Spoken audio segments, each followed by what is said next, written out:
আজ শেয়ার করব তোমাদের সাথে ডিম পরোটার রেসিপি। তার জন্য পরিমাণ মতো ময়দা নিয়ে নিয়েছি। এবার নিয়ে নিলাম নুন, চিনি আর সাদা তেল। সাদা তেলটা ময়দার মধ্যে ভালো করে হাতে করে করে মেখে নেবো যতক্ষণ না তেলটা ভিতরে ভালোভাবে ময়দাটার ভিতরে ঢুকছে।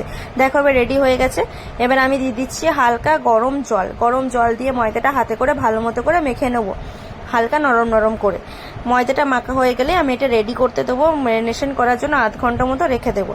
তারপরে হয়ে যাওয়ার পর আমি এখানে রুটির মতো বিলে নিয়েছি আর দুটো ডিম, কাঁচা লঙ্কা, পেঁয়াজ ফাটিয়ে অমলেটের মতো তৈরি করে নেব। প্রথমে অমলেট যেভাবে তৈরি করি, এবার আমি তাওয়ার মধ্যে রুটিটা এপিট ওপিট করে সেঁকে নেওয়ার পর তেল দিয়ে দিয়েছি। তেলের উপর দিয়ে দিচ্ছি ডিমটা দিয়ে দেওয়ার পর চারিদিকে ছড়িয়ে নিয়ে আমি পরোটাটা কি করছি, এদিক ওদিক ভালো মতো করে মুড়ে নিচ্ছি যাতে ডিমটা ভেতরে থাকে। এবার এদিক ওদিক উল্টে পাল্টে ভেজে নিলেই রেডি হয়ে যাবে আমাদের ডিম পরোটা রেসিপি।